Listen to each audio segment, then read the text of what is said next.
KFC BFC স্টাইলে chicken fry. আর যেটা বানানোর গোপন একটা টিপস আপনাদের সাথে আমি আজ শেয়ার করব।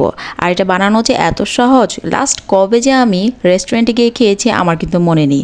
কারণ এত মজার ক্রিস্পি একটা চিকেন ফ্রাই যদি আমি বাসায় তৈরি করতে পারি তাহলে কেন আমি বাহির থেকে কিনে খাবো। আমি কিন্তু চিকেনগুলোকে রেগুলার পিসেস করে কেটে নিয়েছি। আর এখন দিয়ে দিয়েছি আদা রসুন বাটা, লবণটা স্বাদ মতো। আদা আর রসুন বাটা আমি 1 চামচ করে মানে 2 চামচ ইউজ করেছি। আর এখন দিয়ে দিয়েছি সয়া সস। সয়া সস এখানে আমি 1 চামচ পরিমাণ ইউজ করেছি। জিরার গুঁড়ো অ্যাড করেছি 1 চামচ পরিমাণ। গুঁড়ো মরিচ দিয়েছি আমি এখানে 1 চামচ পরিমাণ। আর এখন লাগবে আমার দুধ বা দই। টক দইটা হলে ভালো হয়, তবে আমি এখানে দুধটাকেই দিয়ে দিয়েছি। একদম তরল দুধ, নর্মাল একটা দুধ বের করে রেখেছিলাম ফ্রিজ থেকে, ওই দুধটাই আমি এখানে ইউজ করেছি। আপনারা কিন্তু টক দইটা দিবেন, এতে করে আরও বেশি ভালো লাগে। তো এখন আমি সবগুলো মশলা দেওয়ার পর ভালো করে মাখিয়ে নিচ্ছি। একদম ডলে ডলে ভালো করে মাখিয়ে নিতে হবে। আর রেখে দিতে হবে 2 থেকে 3 ঘন্টার সময় নিয়ে। এটা রেখে দিলে কি একদম ভালোভাবে ম্যারিনেট হয়ে যাবে। আর এখন লাগবে তরল দুধ আর লাগবে একটি ডিম আর দুধ একসাথে আমি ফিটিয়ে নিয়েছি। আর এখানে দিয়ে দিচ্ছি কর্নফ্লাওয়ার, 1 কাপ পরিমাণ কর্নফ্লাওয়ার ব্যবহার করেছি। আর ময়দা দিয়েছি 1 কাপ পরিমাণ। দিয়ে দিয়েছি জিরার গুঁড়ো 1/2 চামচ পরিমাণ। আর গুঁড়ো মরিচ দিয়েছি আমি এখানে 1 চামচ পরিমাণ। দেওয়ার পর এখন সবগুলো উপকরণ ভালো করে মিশিয়ে নিচ্ছি। হ্যাঁ, এখানে আমি লবণ ইউজ করেছি সামান্য একটু, লবণ না দিলে তো ভালো লাগবে না খেতে।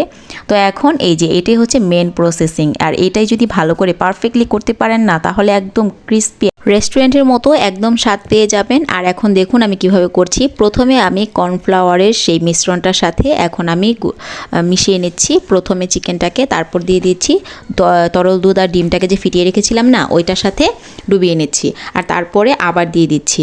দেওয়ার পরে কিন্তু কর্নফ্লাওয়ার আর এই ময়দার মিশ্রণের উপরে ভালো করে হাতের মুঠোতে নিয়ে চেপে চেপে ভালো করে 1 মিনিট সময় নিয়ে এটাকে কিন্তু রেডি করতে হবে। মানে একদম আমি যেভাবে করছি এই কাজটা যদি ঠিকমতো করতে পারেন, আপনার চিকেন ফ্রাই মানে রেস্টুরেন্টের থেকে আপনার চিকেন ফ্রাই হবে তার থেকেও পারফেক্ট, এত মজার। আর এটাই তারা করে, তারা এই জিনিসটা একটু সময় নিয়ে তারা করে, আর যার কারণে তাদের চিকেন ফ্রাইগুলো এত বেশি মজা হয়। আর এটা কিন্তু একদম কেএফসি বিএফসি এগুলার একদম ছাড়িয়ে যাবে আপনার হাতের এই রেসিপিটা। আর এটা যেদিন আমি বাসায় তৈরি করি না, সবার চেহারা তো পুরো ওয়াও হয়ে যায়। মানে মুখ দেখলেই বোঝা যায় যে আসলে কতটা ভালো হয়েছে। এখন আমি কিন্তু ডুবো তেলে আমি কিন্তু দিয়ে দিচ্ছি এই চিকেন ফ্রাইগুলোকে। সবগুলো একদম তেলটা যখন ভালো করে গরম হয়ে যাবে তখন দিয়ে দিবেন। আর একটু লো আঁচে রাখতে হবে, ভিতরের চিকেনটা তো কাঁচা, ওটা তো সেদ্ধ হতে হবে। একটু সময় নিয়ে ভেজে নিতে হবে দাঁড়িয়ে থেকে, যতক্ষণ পর্যন্ত কালারটা চলে না আসছে। দেখেই বুঝে যাবেন যে আসলে আপনার চিকেন ফ্রাইটা হয়ে গিয়েছে।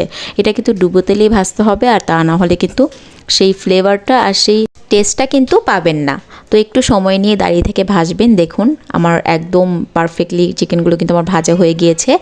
একদম সর্বশেষ দেখুন রেজাল্টটা কি এসেছে। এটা দেখার পর কিন্তু একদম মনটাই ভালো হয়ে যাবে যে একদম রেস্টুরেন্ট স্টাইলে আপনি ঘরে তৈরি করতে পেরেছেন। এটা কিন্তু অনেক বেশি ভালো লাগে এই সময়টা, যে আসলে পারফেক্টলি আমি করতে পেরেছি। যখন একটা জিনিস পারফেক্ট না হয় না, তখন খুবই খারাপ লাগে। একইভাবে আমি পরবর্তী যে 4 পিস আমি ভেজে রেখেছি ওইটাও দিয়ে দিয়েছি। আমি আমার পরিবারের সবার জন্যই বানিয়েছি।